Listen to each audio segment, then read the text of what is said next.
Maybe if we take a pencil, and then we make a face. And then we see the life in the eyes. Life is always in the eyes.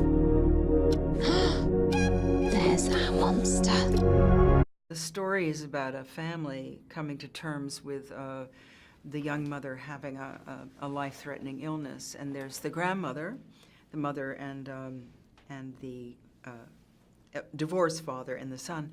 And I guess, you know, so many families go through an illness, and, you know, how much to tell a child, I think, is something that all families talk about. I think in many cases in America, the child is sort of protected.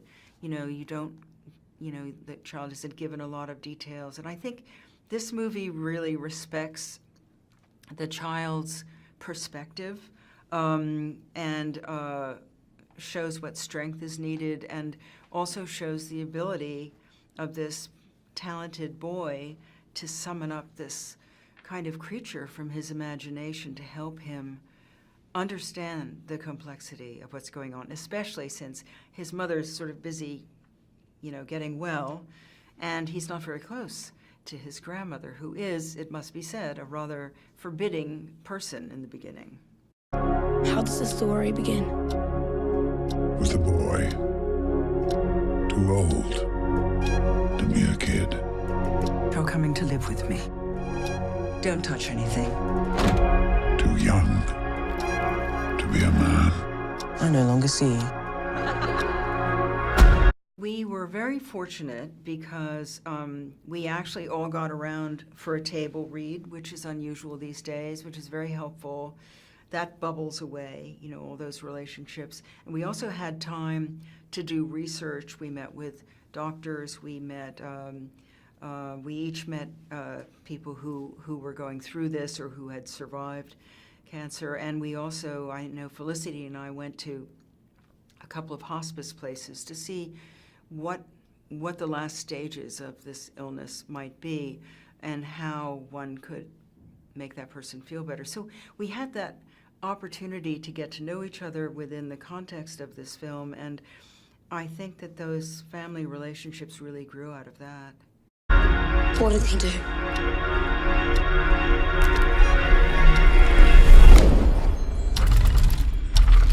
He called for a monster. Whoa, indeed.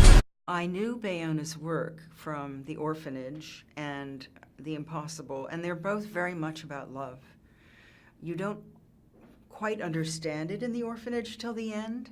It's kind of a wild, you know, scary love story about the love between these orphans, but his movies really defy description. And I immediately had always wanted to work with him when I saw both these films, which I don't sit around going, oh, I want to work with so-and-so. So when this came out of the blue, and he offered me the part of an English woman, and I would say a challenging part, I kind of jumped at it because I knew the story was in great hands with him and that he would make a very rich and unusual movie. I know everything about you. The truth that you hide. The truth you dream. The movie reminds me of sort of the toughness of the old fairy tales, where, you know, the child is having to figure out what's going on with people who are not sort of making nice. The movie really, you know, packs a lot of punch in a way. It really respects the viewer as it respects the situation. I have to say, I think it's a great classic in a way.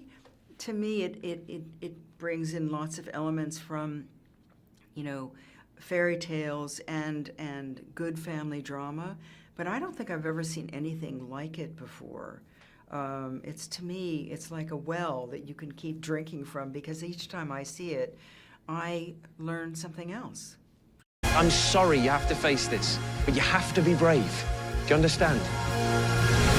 It is a good idea to bring a box of tissues for your family, because the movie is certainly doesn't go for any kind of easy answers, but in the course of watching these people come to terms with what's happening, I think there's such universal truth in the story, and you almost go on a journey with them, and it's a journey that is very moving, because I think we all know people who've been ill or who are facing that now, and we're all members of families, and we all, this is such a universal story that I think is very moving and very kind of, I don't know, it's like, it's such a big experience.